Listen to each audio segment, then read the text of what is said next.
Novel Korban Rahim Sewaan karya Jawica episode 28 Di luar rencana. Coba tolong dokter cek ulang, apa dokter tak salah lihat atau alatnya yang rusak? Jawab Daniel serius menatap layar monitor yang ada di depan dokter Danis. Mendengar pernyataan dari dokter Danis, hatinya seakan teriris. Keturunan yang diharapkan hadir dan menjadi pelengkap keluarga kecilnya harus dinyatakan cacat bahkan sebelum dia dilahirkan. Daniel menahan air mata yang akan jatuh di ujung matanya. Melihat gambar di layar monitor memang benar-benar memperlihatkan kaki sebelah sang bayi yang tidak berkembang dengan baik, terlihat sedikit mengecil dan tidak sama dengan sebelahnya. Sedangkan Arsana kini malah balik menyalahkan dokter Danis yang dinilainya penyebab dari ketidaksempurnaan anaknya. Aku sudah membayarmu dengan banyak uang, tapi kenapa anak kami menjadi seperti ini? Kata Arsana sambil bertelak pinggang di depan dokter Danis. Ini bukan salah saya, Nona. Saya sudah memberikan obat-obat terbaik untuk Nona Eva. Semua adalah vitamin untuk menunjang pertumbuhannya. Bahkan saya sudah menjadwalkan semua yang harus Nona Eva makan setiap hari, sesuai kebutuhan gizi sang bayi. Ini semua di luar kendali saya, Nona. Jawab dokter Danis, mencoba membela diri. Lalu sekarang, kita harus bagaimana, Tuan Daniel? Kata Tony, yang khawatir dengan semua program rahim sewaannya ini. Apalagi Eva sudah banyak berkorban untuk semuanya. Dan Tony merasa bersalah telah mengajak Eva mengikuti program rahim sewaan ini. Sementara Eva merasa sangat bingung. Dia hanya terisak sambil terus memperhatikan layar monitor dengan gambar sang bayi. Aku akan bicara sesuatu dengan dokter, kata Arsana dengan wajah serius. Katakanlah, Nona, saya akan dengarkan. Tidak di sini, saya butuh bicara berdua. Baik, mari ikuti saya. Sayang, ayo ikut aku. Arsana mengajak Daniel ikut serta. Daniel pun hanya menurut dengan hati yang sangat sedih, memikirkan bagaimana jika sang buah hati benar-benar cacat, seperti yang dikatakan oleh dokter Danis. Dia tak bisa melihat putranya tumbuh tidak sempurna, hatinya tak akan tega. Mereka meninggalkan Eva dan Tony di ruangan dokter Danis. Mereka memasuki ruangan khusus yang tak ada siapapun di sana. Ada apa, Nona? Katakan. Katakan bagaimana ini bisa terjadi, kata Arsana dengan nada angkuhnya. Sementara Daniel hanya duduk terdiam di sebuah sofa dengan memegang kepalanya yang tiba-tiba merasa pusing. Saya tidak tahu, Nona. Saya sudah berkata berulang kali. Ini di luar kendali saya.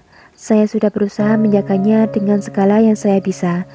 Tapi Tuhan berkata lain. Lalu bagaimana sekarang? Apa yang harus kita lakukan? Jika seandainya dia dilahirkan, bisakah dia disembuhkan dengan sebuah pengobatan? Saya rasa itu akan sulit, Nona. Karena ini adalah cacat bawaan lahir, tidak akan bisa disembuhkan. Jika kaki tersebut memang tidak tumbuh dengan baik, apalagi jaringan otak yang tidak sempurna, bisa membuat sang bayi tumbuh menjadi orang yang tidak sempurna kelak. Entah dari bicaranya atau gaya pikirannya, ini benar-benar sulit disembuhkan, Nona. Jadi anakku akan jadi seperti orang idiot nantinya. Kurang lebih seperti itu, Nona. Kalau begitu, aku tak mau bayi itu. Dia hanya akan menyusahkan hidupku nanti. Kukulkan dia sekarang juga. Apa? Kata dokter Danis dan Daniel bersamaan. Itu sangat beresiko untuk Nona Eva. Apalagi bayi Anda sudah berusia hampir 5 bulan. Sedikit sulit untuk mengeluarkannya.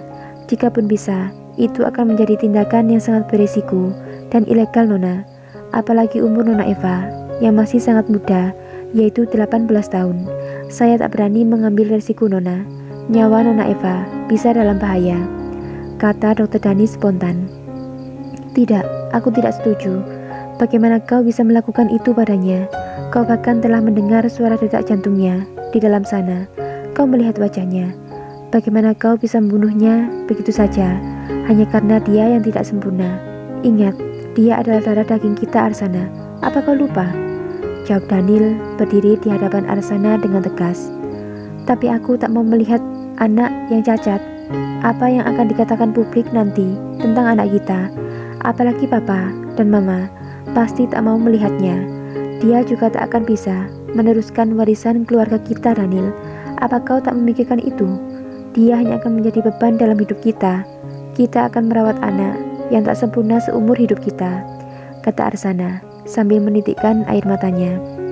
Merasa yang dikatakan Arsana ada benarnya, Daniel pun terdiam kembali, duduk di sofa mengacak-ngacak rambutnya dengan kasar, merasa frustasi dengan semua yang terjadi dengan bayinya. Lalu, apa yang harus kita lakukan sekarang? Kata Daniel yang mulai pasrah. Dokter tak berani mengambil tindakan aborsi pada Eva. Kalau begitu, kita tinggalkan saja dia. Apa? Itu tidak bisa, Arsana. Bagaimana dengan kehidupan Eva nantinya? Dia bahkan masih 18 tahun. Kita akan merusak masa depannya dengan menitipkan anak padanya, apalagi tanpa seorang suami. Kau sudah gila, jawab Daniel yang tersulut emosi karena Arsana yang tak memikirkan Eva sama sekali. Kau lebih peduli padanya daripada aku. Bagaimana kita akan merawatnya, Daniel? Dia anak yang cacat. Aku tak mau reputasiku akan rusak hanya gara-gara memiliki anak itu. Lalu bagaimana dengan pernyataan kehamilan yang sudah aku nyatakan pada publik? Semua akan menjadi semakin rumit. Kau memang tak pernah mendengarkanku. Kau selalu menjalankan semua semaumu. Itu adalah sebuah perkara yang gampang. Kau tak perlu menghatiku seperti itu. Aku tinggal bilang pada publik bahwa aku mengalami keguguran. Semua akan beres, Daniel. Tak perlu khawatir tentang itu, sayang, jawab Arsana, mulai melembut dan merayu Daniel dengan memegang kedua pipinya dan berkata lagi, aku mohon, kali ini dengarkan aku, sayang. Kita tinggalkan dia. Toh dia bukan siapa-siapa kita, kan? Dia tak akan bisa menuntut kita. Tidak ada surat perjanjian antara kita dan Eva, bukan sebelumnya. Kita beri dia uang, lalu tinggalkan dia. Sungguh, aku tak mau merawat anak yang cacat seumur hidupku, sayang. Sementara Dr. Danis hanya mendengarkan percakapan keduanya, dengan pikiran yang masih mengingat jelas gambar di layar USG yang benar-benar mengejutkan dia hari ini. Hatinya juga merasa getir mendengarkan percakapan dari dua orang di hadapannya yang tak memikirkan tentang kehidupan Eva ke depannya. Gadis yang masih berusia sangat muda harus rela mengasuh seorang anak cacat yang bukan darah dagingnya. Apalagi dia yang tak memiliki suami. Apa yang akan dikatakan orang-orang di sekitarnya nanti jika dia hamil tanpa memiliki suami? Tuan Tony, mungkin dia bisa menjadi penopang Nona Eva untuk kedepannya. Tapi semoga Tuan Daniel dan Nona Arsana tidak benar-benar meninggalkan mereka tanpa tanggung jawab seperti yang dikatakannya. Bersambung.